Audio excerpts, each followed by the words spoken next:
Hey sobat-sobatku, selamat datang di Jam Film. Kembali lagi bersama saya yang akan mengurai film-film yang tidak memiliki etika dan kelembutan. Inilah The Last Witch Hunter. Film yang dirilis pada tahun 2015 ini dibintangi oleh pembalap jalanan dan kebetulan beliau juga teman baik saya. Jadi tidak perlu banyak cakap di awal, mari saya putarkan intronya.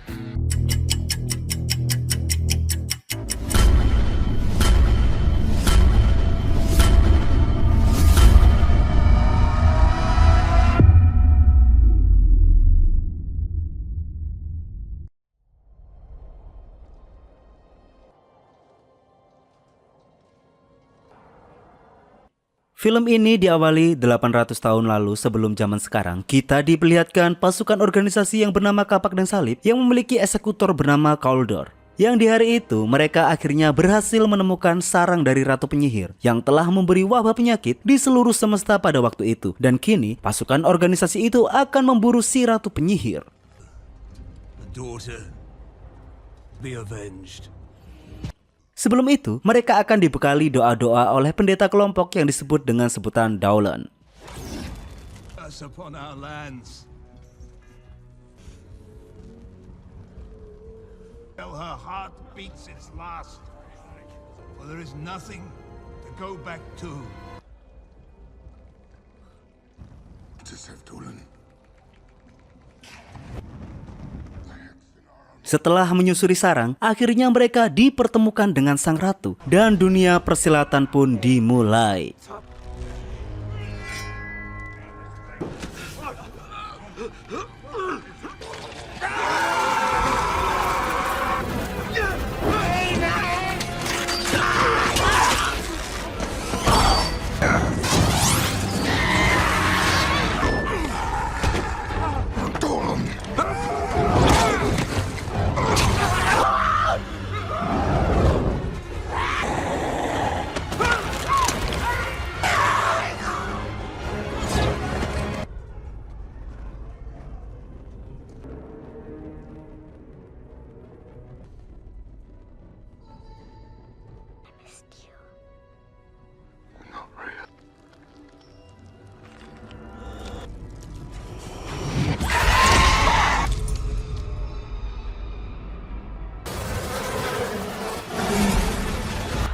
You breathe like rats. Di sana, Kaldor terpojok melawan sang ratu yang memang secara dasar para penyihir sungguh sangat membenci manusia dan merasa derajat mereka lebih tinggi, sehingga dengan alasan itulah Ratu Penyihir berniat membinasakan seluruh umat manusia. Namun, Kaldor adalah pejuang yang sangat tangguh, sehingga dengan kesaktiannya dan didasari rasa dendam pula karena wabah dari Ratu Penyihirlah yang membunuh anak dan istrinya, ia bangkit dan menikam sang ratu yang minus empati tersebut.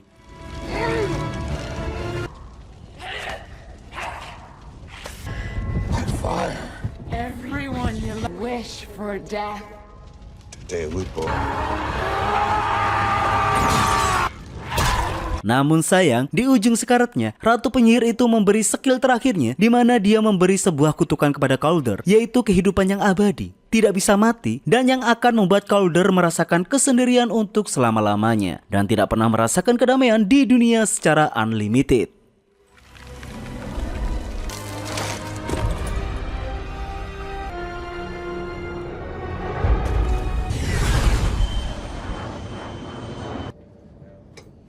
Langsung saja kita dibawa ke zaman sekarang. Di sebuah penerbangan pesawat kita kembali diperlihatkan Kaldor yang masih sehat walafiat, yang dimana dia juga sudah mengenal yang namanya alat cukur. Di penerbangannya kali ini ia merasakan ada sebuah keganjilan, sehingga dia paham bahwa fenomena cuaca tersebut tidak luput dari yang namanya ilmu sihir, sehingga insting berburunya pun meronta-ronta.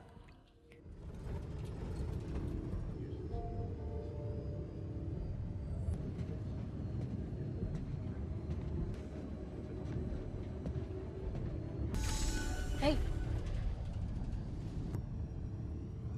Excuse me. Cukup mudah untuk Kaldor menemukan dalang dari fenomena alam ini, yaitu dari penyihir muda yang dia temukan di sana. Dan ditambah lagi, nama Kaldor ini yang sudah kondang sebagai pemburu penyihir membuat si penyihir itu tidak bergeming. Ternyata, secara tidak sengaja, si penyihir itu telah membawa pusaka kuno yang bernama Rune yang bisa memanipulasi cuaca. Dan kebetulan juga, Calder sudah lama mencari pusaka itu. Sehingga, langsung saja di tempat itu, Calder menjinakkan si pusaka.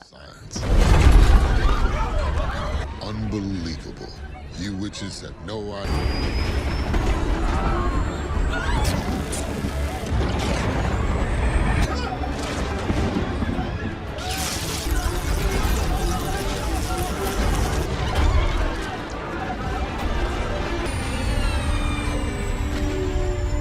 Di sana, dikarenakan si penyihir secara teknis sebenarnya tidak bersalah, Calder pun tidak menangkapnya.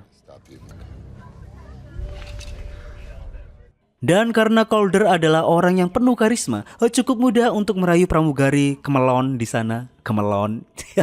Kemelon. Baiklah.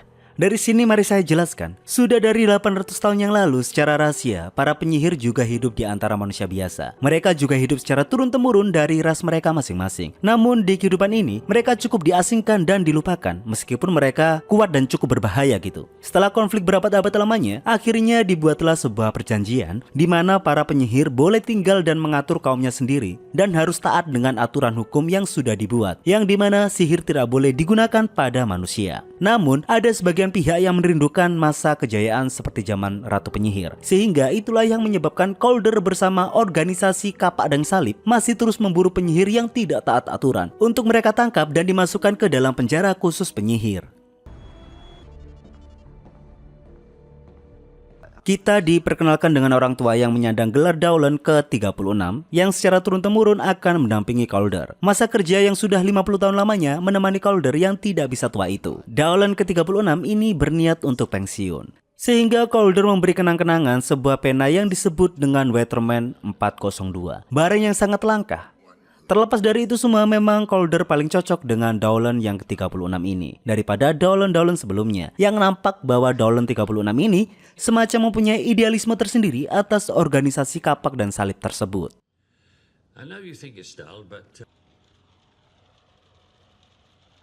Singkat cerita, di kediaman Daulen 36, di malam itu dia memberi petua-petua untuk penerusnya, yaitu Daulen 37 yang akan dilantik besok untuk menggantikannya.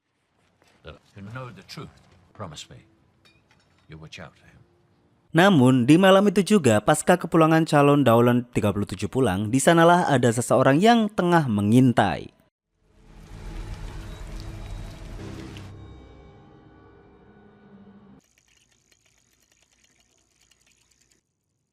Singkat cerita, di keesokan harinya, Calder mendapat telepon yang mengatakan bahwa Daulen 36 telah meninggal, tepat di hari pensiun pertama beliau, dan acara pemakaman akan diadakan di besok hari.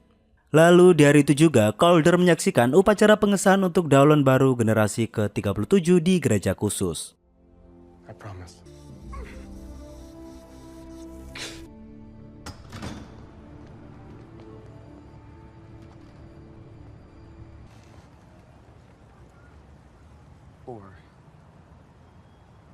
Kesedihan Calder memang tidak bisa disembunyikan, sedangkan Daulen ke-37 memulai hari pertama kerjanya yang terus nyerocos membacakan aturan-aturan sesuai SOP. Calder yang sudah hidup selama 800 tahun lamanya, tidak heran jika dia bosan mendengar Daulennya membacakan mandat-mandat sebagai pendampingnya. Calder menerka, pasti ada yang tidak beres di kematian Daulen 36-nya. Sehingga langsung saja ia memeriksa ke TKP kejadian. Dan benar saja, dengan ribuan pengalamannya, Calder berhasil menemukan alibi sihir di sana, sebuah sihir hitam yang jahat, meskipun sudah disembunyikan oleh pelaku dengan sempurna. Dan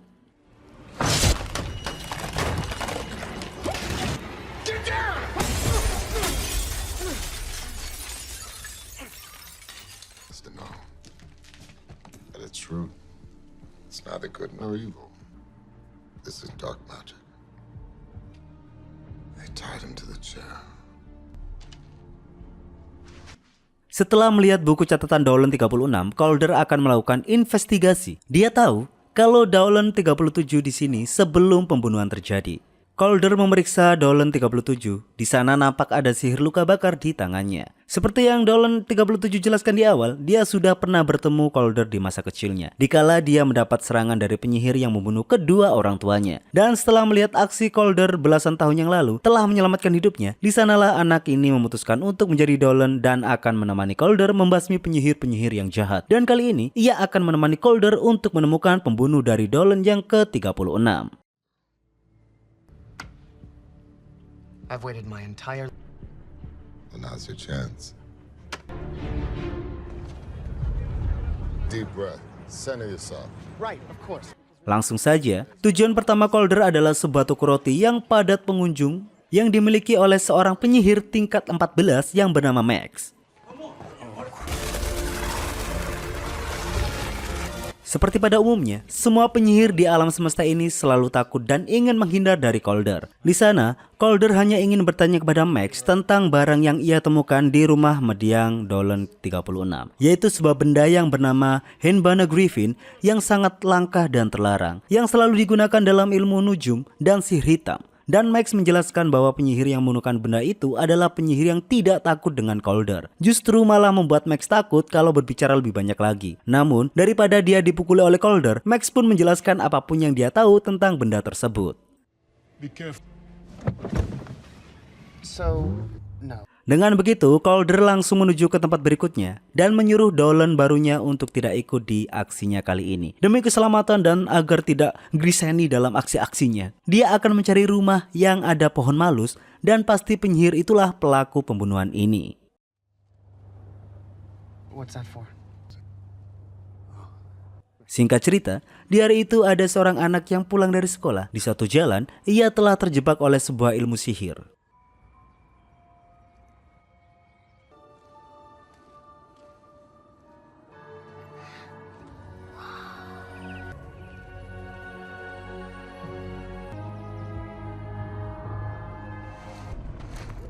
Namun untung saja ada Calder di sana untuk mematahkan sihirnya. Dan dengan adanya pohon malus di sana, Calder akan menangkap penyihir yang tinggal di rumah itu.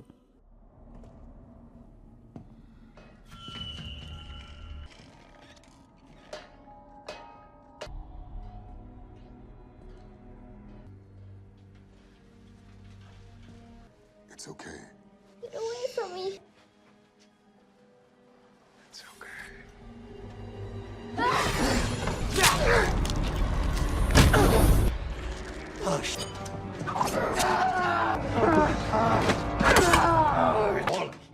Si penyihir mengatakan bahwa dia tidak kenal dengan Dolan-Dolan yang si Calder maksud. Namun anehnya, pena pemberian Calder ada di tempat itu. Sungguh sangat ganjil.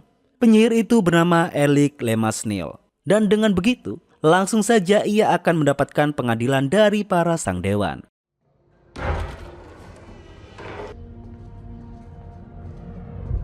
Of the axe and cross.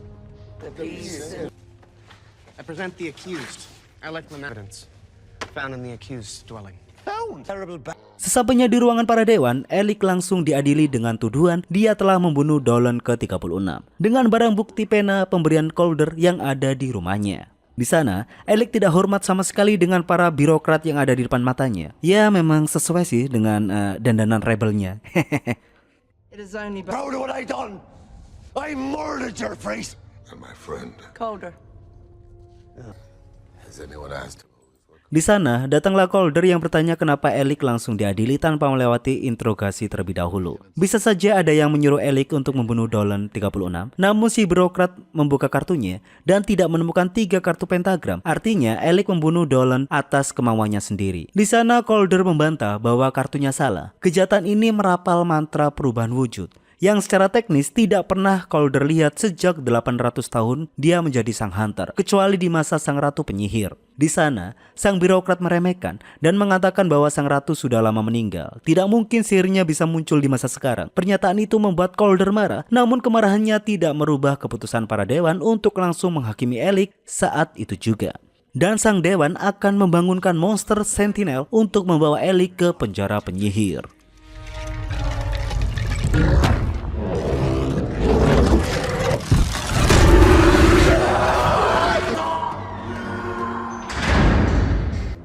Calder yakin bahwa ada kejanggalan yang telah terjadi, sehingga langsung saja ia menuju di mana mayat Dolan 36 disimpan. Di sana, Calder mendapati sebuah fakta bahwa Dolan 36 hanya sekarat dan mendapati sebuah kutukan yang bernama Muskla Mali, sebuah kutukan kuno di zaman Ratu Penyihir.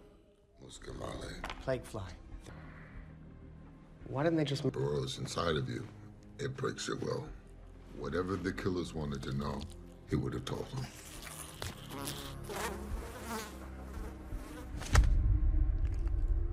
But the question remains, what did they want to know? Cara satu-satunya untuk membuat Dolan siuman adalah membunuh orang yang memasang kutukan tersebut. Dan Calder hanya memiliki waktu 2 hari mulai dari hari itu. Lalu, Calder melihat tangan telunjuk Dolan 36 memiliki bekas gigitan, yang seketika menyadarkan Calder bahwa darah yang dibuat tanda di buku catatan Dolan adalah sebuah pesan untuknya, bukan dari mantra musuh. Langsung saja, dia mengecek kembali catatan Dolan 36 dan mengkomben semua pesan yang membentuk sebuah kata, ingatlah kematianmu. Are we having a good night, gentlemen? You guys are good. Langsung saja, kita dibawa ke bar khusus untuk para penyihir yang dimiliki oleh seorang perempuan muda yang bernama Coley. Kita sebut saja dia Sinta agar lebih mudah saya mengucapkan. Nampak di sana adalah sebuah tempat yang nyaman dan selalu ramai akan pengunjung. Namun semua pengunjung kocar-kacir ketika tiba-tiba ada Calder yang mengunjungi bar tersebut. They're all truly common, and wham! He cuts your head off and puts it... Di sana Sinta menentang karena dia yakin bahwa semua pengunjung barnya tidak ada yang melakukan kesalahan atau tindak kriminal. Namun ternyata kedatangan Calder ke sana hanyalah ingin membeli ramuan kenangan. Sehingga karena Sinta pusing kehilangan semua pelanggannya, dia memasang harga yang sangat mahal kepada Calder. Yang kita bisa ketahui bersama, Calder tetap santai dan mengiyakan harga ramuan tersebut. What do you want a memory potion for anyway?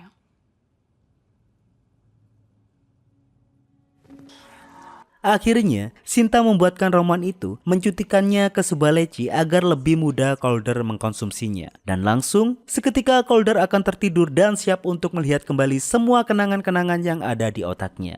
Sinta merasa ada kesempatan untuk pansos dengan sang legenda Hunter, sehingga dia berniat untuk membuat instant story.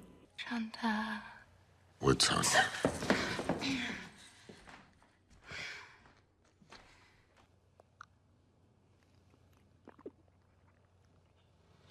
Dan kini Hunter akan kembali mengingat kenangan-kenangan tersebut.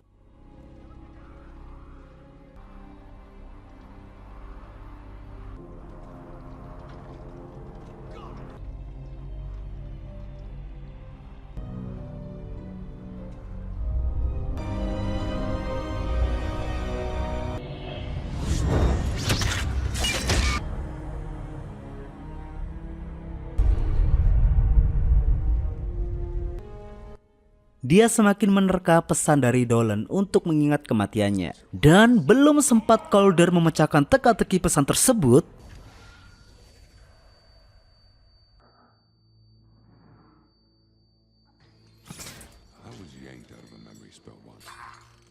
muncullah seseorang yang merusak mantra kenangan tersebut. Orang itulah sebenarnya yang membunuh Dolan 36. Dan orang itu juga yang akan menghalangi Calder untuk memecahkan pesan dari Dolan 36. Di sana, Pak Brewok itu menghancurkan semua barang dagang Sinta. Sedangkan Calder berusaha untuk melepaskan borgolnya. Dan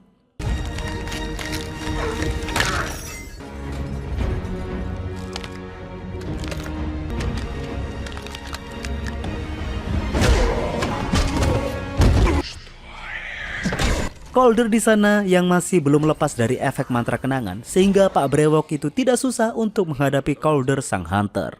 Calder yang sekarat tak berdaya dan terjebak di 2 dimensi yang berbeda, Sinta secara diam-diam akan membantu menyadarkan Calder, meskipun itu tidak akan berjalan dengan mudah.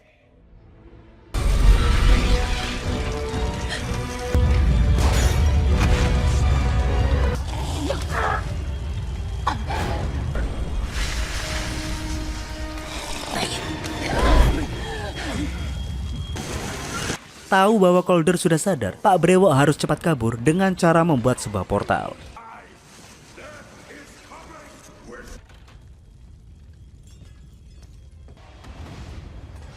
Calder kehilangan Pak Brewok, Sinta juga marah. Bar tempat dia mengais rezeki hancur terbakar api.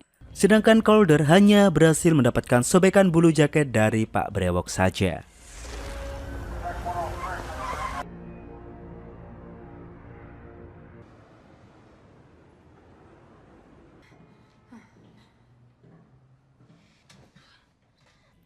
Kita dibawa ke kediaman Sinta, dikarenakan dia terlibat telah membantu Calder. Di malam itu juga, ia mendapatkan teror dari Pak Brewok.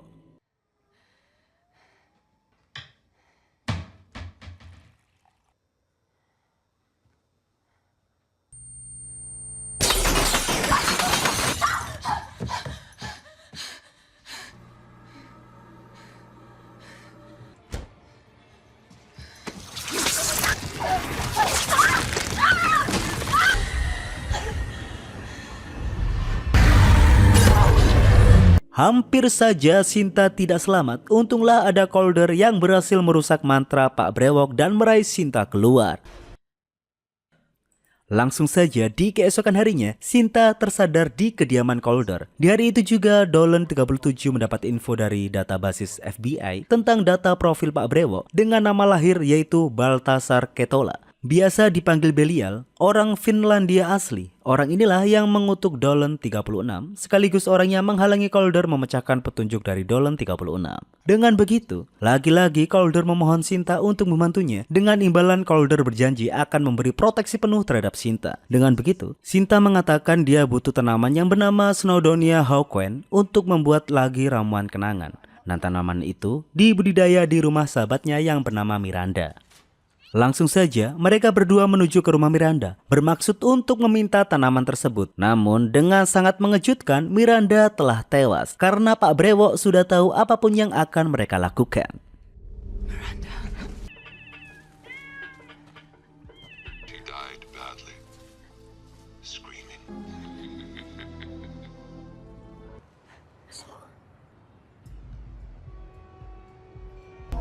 Selanjutnya, mereka berdua menuju ke tempat penyihir yang kita sebut saja dia Korla, seorang pemilik PH model fashion show yang penuh dengan tipu muslihat sihir.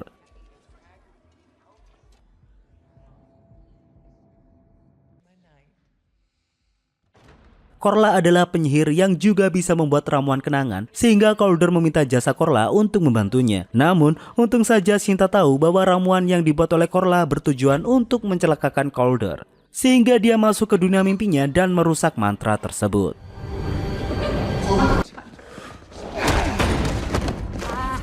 Get out.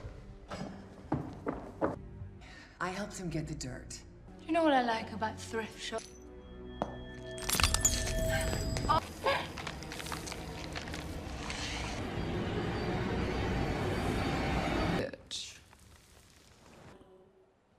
Kini Calder tahu bahwa Sinta adalah penyihir spesialis penjelajah mimpi, sebuah ras penyihir tertua yang ada di alam semesta.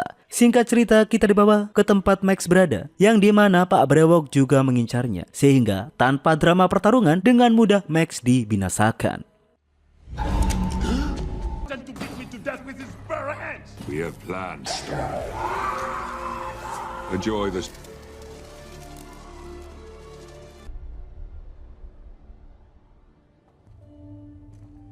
This is... That's you. Yeah. The Dreamwalkers. Lanjut, kembali lagi ke dua lakon film ini. Di sana Calder mengajak Sinta untuk ke gereja sihir. Di sanalah ia memperlihatkan relief yang terukir indah di sana, menjelaskan tentang nenek moyang Sinta, yaitu para penyihir penjelajah mimpi yang juga sebagai pasukan paling mematikan yang dimiliki oleh sang ratu penyihir. Calder tahu kemampuan Sinta. Di sana ia meminta Sinta untuk membawanya ke mimpi ingatan masa lampau dengan kemampuannya tanpa ramuan yang seperti biasa. Sontak membuat Sinta menolak karena sebuah trauma di masa lalu yang pernah Sinta alami dengan langsung terlibat di mantra sihirnya. Bisa saja mencelakakan Calder sendiri ataupun dirinya. Namun Calder memohon karena hanya dengan cara inilah dia bisa mengatasi masalah ini. Dengan begitu, Sinta memberanikan diri untuk melakukan ritual yang sudah lama ia tinggalkan.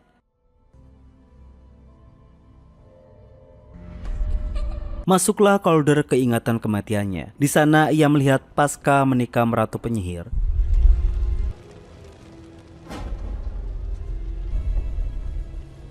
dia terbakar habis dan sekarat. Lalu datanglah organisasi Kapak Salib yang menyelamatkannya. Namun ternyata di sana sejak awal memang Dolen generasi pertama sudah mengkhianati Calder dengan cara tidak menikam jantung sang ratu dan memilih untuk menyimpan jantung tersebut. Andai saja bila jantung itu ditikam, sang ratu akan benar-benar mati bersamaan juga dengan Calder yang ada di sana. Itulah alasan kenapa Dolen 36 diincar, karena Dolen 36 membelot dari pengkhianatan dan tahu di mana jantung ratu disimpan. Misi besar para Dolen adalah ingin membangkitkan kembali sang ratu penyihir. Dan sebenarnya kutukan abadi ratu kepada Calder adalah bukan untuk keabadiannya Calder, melainkan ratu menitipkan jantung itu agar suatu hari nanti ia bisa dibangkitkan kembali. Dari awal, Calder memang sudah terjebak di tipu muslihat sang ratu.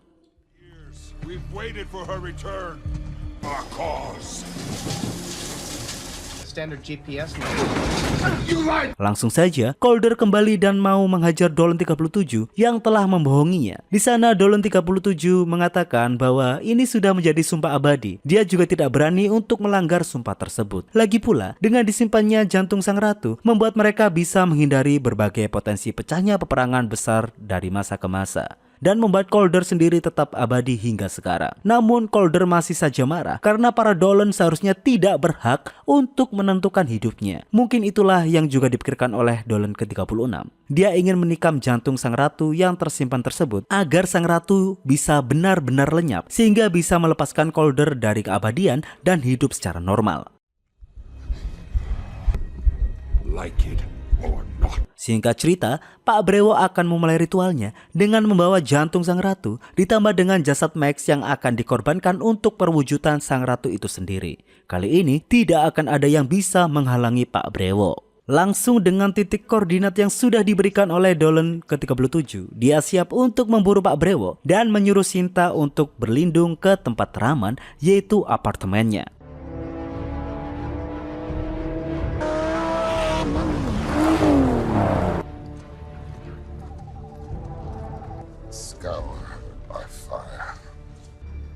Sampailah Calder di lokasinya, dan benar saja, sang ratu sudah sampai di tahap penyempurnaan. Di sana, Calder tidak perlu drama India. Dia akan menghancurkan sang ratu di malam itu juga. Namun sayang, Calder teralihkan oleh Pak Brewo yang menyamar menjadi Sinta.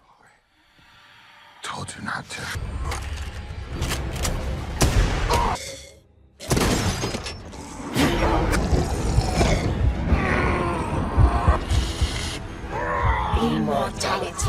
Dan dengan begitu, sang ratu berhasil menggapai Calder dan kini sang ratu telah terlahir kembali.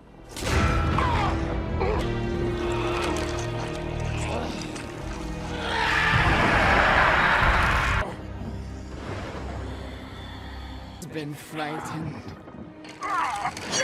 huddling around fire.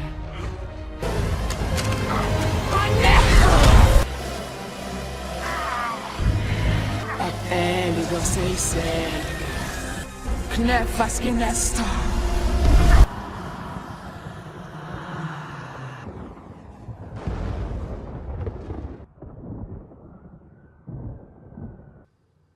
Singkat, beralih ke tempat Calder dikarenakan dia berhasil membunuh Pak Brewo. Kini Dolen 36 kembali siuman. Di sana Calder bercerita bahwa kini Ratu Penyihir telah bangkit kembali. Dari dulu memang semua ini hanya sebuah tipu muslihat.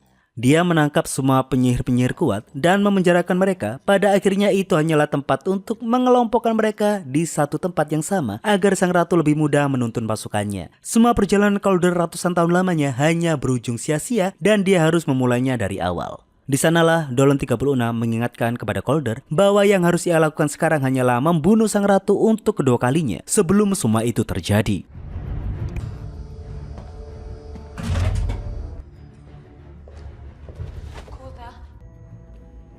Langsung saja, kali ini Calder akan kembali menggunakan pedang pamungkasnya dan dengan ditemani Sinta, apakah mereka bisa menghentikan sang ratu penyihir?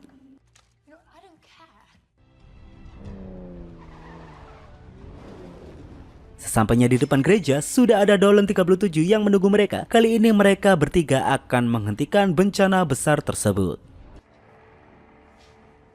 What is this? Be released. We haven't much.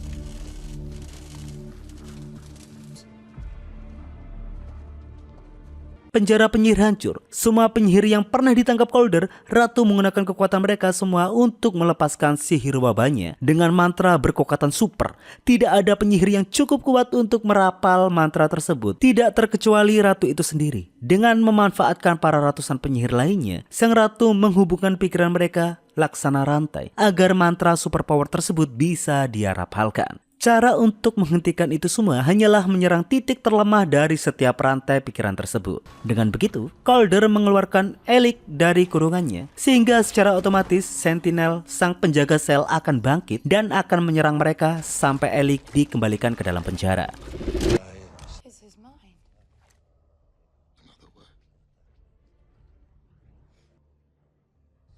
You're taking on the Queen alone. Elik adalah titik terlemah dari mantap tersebut, sehingga yang perlu dimusnahkan adalah pikirannya. Dengan begitu, Sinta akan masuk ke dalam pikiran Elik untuk menghentikan Elik di dalam pikiran.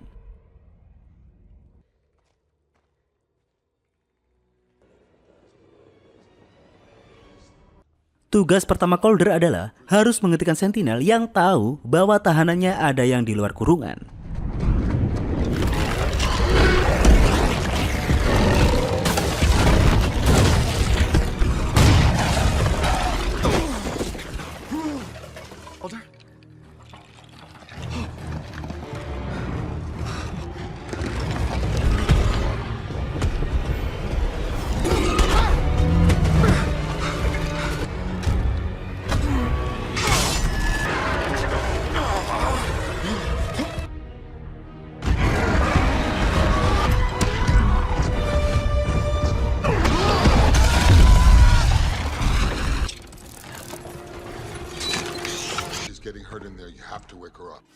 Pertarungan epik telah dimenangkan oleh Calder sang Hunter. Sedangkan di dalam alam mimpi, Sinta berjuang untuk menghentikan Elik.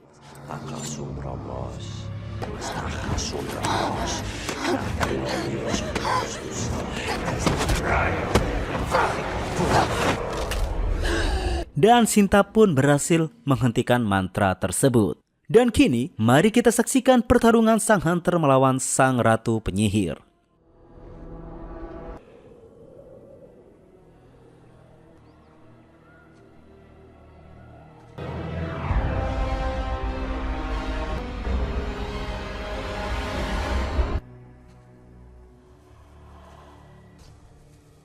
Only I can show humanity will fall. I've taken this world back. Not. Can you feel it being away?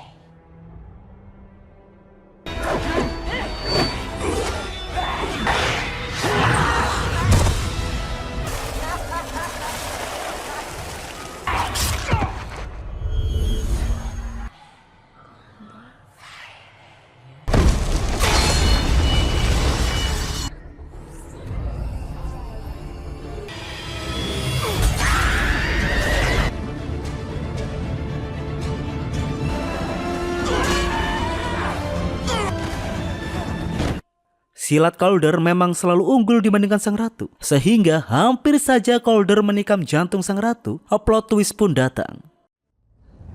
Now, I'm sorry. I didn't kill my parents. Akhirnya, Dolan 37 menunjukkan aslinya, di mana dia ada di pihak sang ratu penyihir. Dengan begitu, Sinta akan menggantikan peran Elik untuk meneruskan mantra ultimate yang sempat terhenti tersebut.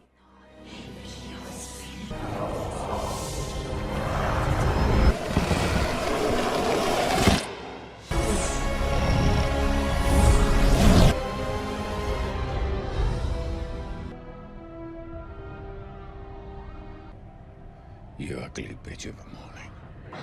Wabah telah berhasil dikeluarkan. Lalu si Dolan 37 yang membantu sang ratu, dia mengira bahwa dia bisa menjadi pelayannya. Justru sebaliknya, sang ratu membunuh Dolan 37 karena memang secara teknis sang ratu selalu membenci manusia dalam bentuk apapun.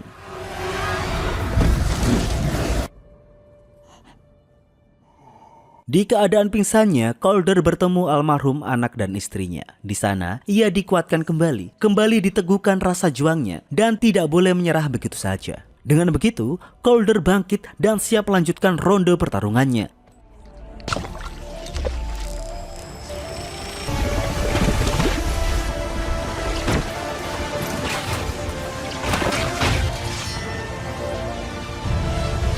cling to your pathetic life. And for what? And those you claim to protect don't even know.